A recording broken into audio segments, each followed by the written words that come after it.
E aí, tudo bem? Já se pegou pensando por que a gente para num sinal vermelho de madrugada sem nenhum carro por perto? Ou por que pagamos impostos? A resposta para isso está em duas das forças mais poderosas que moldam a nossa vida: a política e o direito. Basicamente, são as ferramentas que a gente inventou para não viver num caos completo. Então, para a gente entender essa jornada do caos até a organização, nosso roteiro de hoje vai ser esse aqui. É uma viagem para a gente conhecer a arquitetura da nossa ordem social. Beleza, vamos lá. O ponto de partida de tudo, o problemão que toda a teoria política tenta resolver é exatamente este. Como é que um monte de gente, cada uma com seus próprios interesses, consegue viver junto em paz? Imagina só um mundo sem lei nenhuma, sem polícia, sem governo, um lugar onde cada um faz o que bem entende, na base da força. Como seria viver num lugar assim? Pois é desse cenário hipotético que tudo começa. Olha, o filósofo Thomas Hobbes tinha uma visão bem pesada sobre isso. Para ele, essa vida sem regras seria uma verdadeira guerra de todos contra todos. Essa citação dele é forte e mostra bem o tamanho do abacaxi que a gente precisava resolver. E foi justamente para resolver esse problema que a humanidade desenvolveu duas ferramentas fundamentais. Elas trabalham juntas para dar uma mínima estrutura para a nossa convivência. E aqui, a divisão de tarefas é a chave. A política é o campo onde as ideias se enfrentam, onde a gente decide o que fazer. Já o direito? Bom, o direito é um manual de instruções que diz como as coisas devem ser feitas, com regras que, em tese, valem para todo mundo. Se a gente pensar que a sociedade é uma grande construção, podemos dizer que Hobbes, Locke e Rousseau foram os grandes arquitetos. Cada um deles desenhou uma planta bem diferente para o Estado, e tudo partia de como eles imaginavam a vida antes de qualquer regra. E as diferenças entre os projetos deles são gigantes.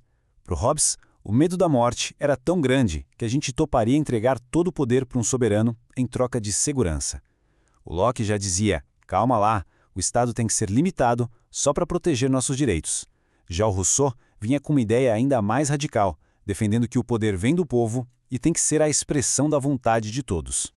Ok, saímos da teoria dos arquitetos e vamos para a engenharia. Como é que essa máquina enorme, chamada Estado, funciona no dia a dia sem virar uma tirania completa? A sacada de gênio aqui foi do Montesquieu, com o sistema de freios e contrapesos. Cada poder fiscaliza e limita o outro. O legislativo cria a lei, mas o executivo pode vetar. O judiciário pode dizer que uma lei é inválida. A ideia é que nenhum poder se torne absoluto. Mas afinal, por que a gente obedece a essa máquina toda? Não é só pelo medo da polícia. O sociólogo Max Weber nos deu um mapa para a gente entender por que as pessoas aceitam uma autoridade como algo válido, como algo legítimo. A primeira fonte de legitimidade é a tradição. É o poder do sempre foi assim. A gente obedece ao rei porque nossos pais e avós sempre obedeceram. A autoridade vem do costume, do hábito. A segunda é o carisma. Aqui, a autoridade não vem do passado, mas de uma pessoa excepcional. Um líder com uma personalidade tão magnética, com ideias tão fortes, que as pessoas o seguem por pura devoção. E, por último, a base dos estados de hoje, a dominação racional legal. Parece complicado, mas a ideia é simples. A gente não obedece à pessoa, e sim ao cargo que ela ocupa e às leis. O presidente tem poder não por ser quem é, mas porque a Constituição dá esse poder ao cargo. É claro que não. Esse sistema todo, o Estado e o direito, sempre foi alvo de críticas muito fortes que perguntam: essa ordem é mesmo justa e neutra para todo mundo?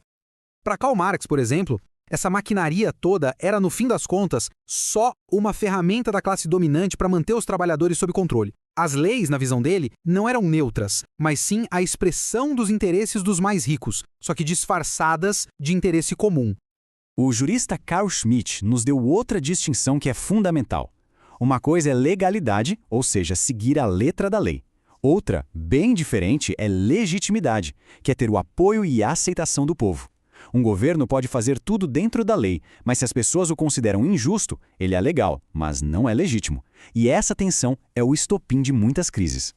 Já um pensador mais recente, o Habermas, traz uma visão mais otimista. Para ele, a legitimidade de verdade nasce do debate, da conversa racional. As decisões são justas quando vêm de um consenso construído com a participação de todo mundo na esfera pública. Mas por que essa viagem toda por ideias de séculos atrás importa hoje? Porque essas teorias não ficaram paradas nos livros. Elas construíram um mundo em que a gente pisa todos os dias. A gente vê essa evolução claramente. Saímos de um Estado absolutista com poucos direitos, passamos por um Estado liberal focado em proteger as liberdades e chegamos ao nosso Estado democrático de direito, que tenta equilibrar liberdade, igualdade e justiça para todo mundo, como a nossa Constituição de 88 tenta fazer. Então, no fim das contas, ficam algumas lições. Poder que se sustenta só na força não dura. Ele precisa de legitimidade. A separação dos poderes é a nossa grande salvaguarda contra o autoritarismo.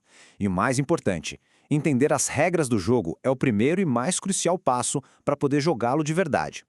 E isso nos deixa com uma pergunta no ar.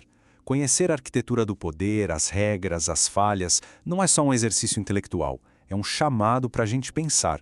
A questão que fica é, o que a gente faz com esse conhecimento? Fica aí a reflexão. Até a próxima.